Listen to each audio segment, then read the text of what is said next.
China's DeepSeek scrambling part of the narrative around American AI supremacy, shaking the stock market earlier this week. In his new book, our next guest is asking, quote, what could possibly go right with our AI future? Joining us right now is Reid Hoffman, partner at Greylock, co-founder, of course, of Inflection AI, most importantly, LinkedIn. He was an early investor in Facebook and OpenAI. He's on the board of Microsoft. The book is called Super Agency, which he co-authored, and it is out this week. And I am holding one of them, including an AI-generated picture, by the way, of myself on the back, which I don't know if we should show everybody, but there, you can check it out. It's kind of cool. Reid, it's great to see you. I want to talk about the book, but let's just talk about this news because it relates to all of this, which is to say DeepSeek, gets announced, it emerges. Has it totally re-scrambled the market in your mind for software, AI, for the chips, for the energy space, or is this overblown? What's happening here? Well, it's definitely overblown. I do think... It's overblown, you yes, think? Yes. The level of reaction is overblown. There's a bunch of different things. So one, for example, I think that I actually always knew that we were going to get to a bunch of smaller trained models that have higher efficiency and targeting in certain ways. And part of the way you do that is by training them from larger models. Right. Like part of what's obviously quickly emerging is, well, part of how this got trained this way is by some kind of access to a larger model. Right. Great. And by the way, that's part of the reason why the larger models are useful. And part of what we'll see this year, next year, is the use of the large models from the hyperscalers will be to train a bunch of different small models and compose them in different ways. That's not news, or at least not news to most of us technology insiders. But I do think that the thing that is news is, well, look, as we've been saying, China is in the game. This is actually, in fact, a game-on competition, and it was resoundingly demonstrated that way, and there is good, useful work that comes out of it. Does it change the dynamic, though? I mean, we've looked at, obviously, the NVIDIA stock piece of this, for example, chips, energy. If all of this can be done in a much more efficient way, it seemed to me, tell me if I'm wrong, that for the most part, everybody, at least in the U.S., was in we're going, go big or go home. We're just going to try to keep advancing these platforms without necessarily spending all the time on the efficiency piece. These guys seem to focus as much on the efficiency piece as anything else, and does that change the dynamic? Well, say, for example, you can train a model on 1,000 GPUs, but you can make it much better on 10,000 GPUs. You will, in a lot of cases, always spend for the 10,000 GPUs or the 100,000 GPUs.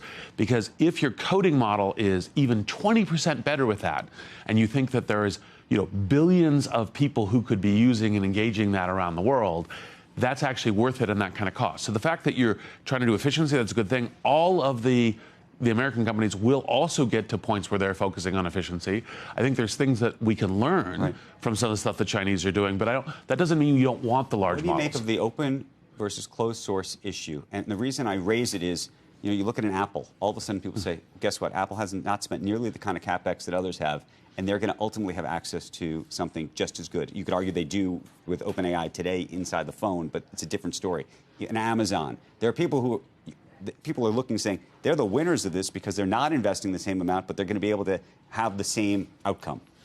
Well, so the real question comes down to how do you integrate these technologies into your business and franchise? And open source will be useful for a number of things, but just as startups tend to start with a bunch of open source and then add to them as they get bigger for things, usually open source doesn't help you solo by the open source power your much larger franchise and business. And what's more, as I think these, whether it's, OpenAI, Anthropic, Microsoft, Google, as they get to the large models and training the small models, that will create in fact, a much more higher performance system that I think most of the open source will get to. We're going to hear from Microsoft later today, and I imagine there's a lot of questions for Satya about whether he's still going to spend $80 billion. I know you're on the board. I don't know if you can speak to that. Do you think the investment case and thesis for major infrastructure is going to be the exact same today as it was a week ago? Yes. Okay. And part of it's because, just to reiterate the earlier point, to get to the really high-quality smaller models, you need the larger models. Right, and the higher quality, larger model will also mean a higher quality, smaller model. Right. And so you still want the large training cluster, but part of, in addition to the large training cluster, part of the thing that you are doing is that you're also creating something that's also used for a lot of inference. Right. And so as the demand for these AI services go up, you also have the compute for that. Right. Can you speak to the whole Stargate situation from last week? You obviously have a great relationship with Sam from OpenAI, obviously a great relationship with Microsoft, given that you're on the board. But there were some people, including people like Mark Benioff, who said this is a demonstration of a fissure that's happening between these two companies long term, because Sam is going to want to go his own way. He's going to want to have his own compute, and Microsoft may ultimately have to go do something else. I'm just curious what you think about that. Well, I definitely don't think it's and they just put out a picture, I should say, on Twitter. Yes. Yes. Saying everything's great. So yes. I don't know. Yes. Well, the picture, for 1,000 words is like, right. here's the two of us just meeting, smiling a lot. Right. Right. To answer such, frankly, somewhat spurious claims.